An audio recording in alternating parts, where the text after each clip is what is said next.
O que é a oração? A oração é voltar o nosso coração a Deus. Se isso for verdade, então toda a nossa vida pode e deve ser uma oração. Quer dizer, direcionar o nosso coração a Deus. Mas porque no dia a dia rezar nem sempre é tão fácil, e primeiro isso deve ser aprendido, para nós é melhor começar reservando momentos específicos de oração. Então, poderemos recolher-nos mentalmente e voltar os nossos corações para Deus. Existem 3 tipos básicos de oração, e todos eles têm o seu lugar na nossa vida espiritual.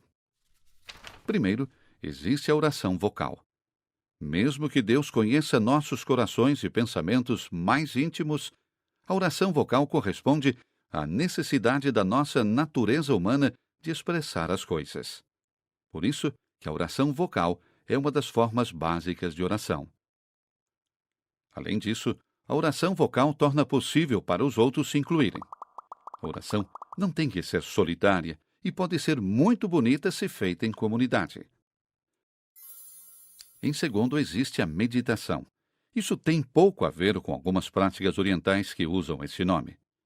Na oração meditativa, contemplamos imagens ou textos, por exemplo, os versículos bíblicos. Ao meditar sobre eles, eu os internalizo e eles podem moldar meu pensamento e minha vida. A oração meditativa mais famosa na Igreja Católica é o terço. Durante a oração do terço, contemplamos certos acontecimentos da vida de Jesus durante 10 Ave-Marias.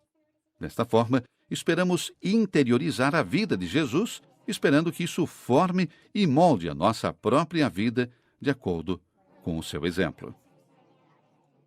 Por isso, o terço pode dar muitos frutos em nossas vidas.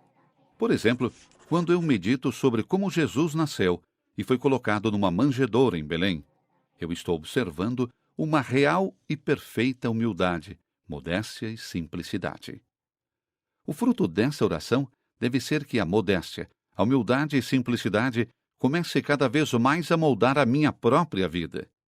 Isto é o que torna o terço uma grande ajuda na nossa vida espiritual. Terceiro, existe o que pode ser chamado de oração do coração.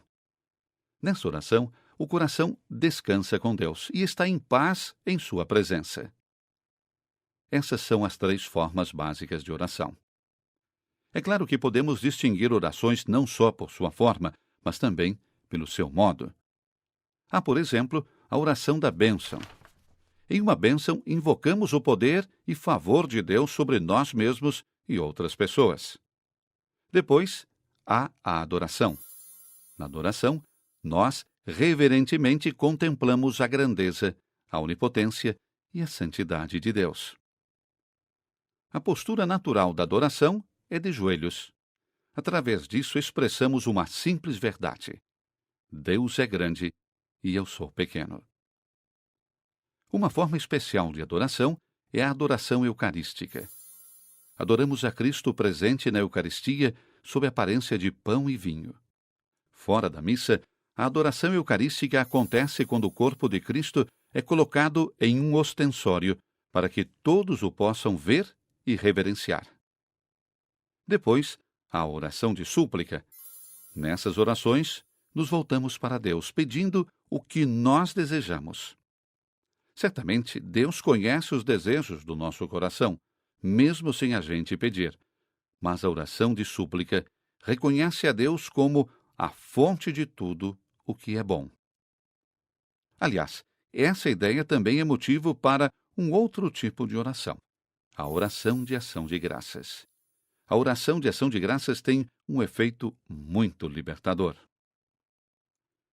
Na ação de graças, eu não me entendo como quem tem direito a tudo, mas como alguém a quem foi dado grandes coisas. E isso não só me torna grato, mas também me faz feliz. A oração de intercessão é uma forma especial de oração de súplica. Com orações de intercessão, rezamos a Deus em nome de outros. Isso mostra a solidariedade de toda a família humana e segue o exemplo de Cristo, colocando a nossa vida a serviço dos outros. Por fim, o louvor é mais uma forma de oração. Aqui damos graças a Deus pelo seu próprio bem e não porque Ele fez algo por nós, mas porque Ele é. Nós nos unimos com o louvor celeste dos anjos e dos santos. Até aqui é só isso. É claro que muito mais poderia ser dito, mas como sempre, é melhor falar com Deus do que apenas falar sobre Deus. E assim, também é com oração.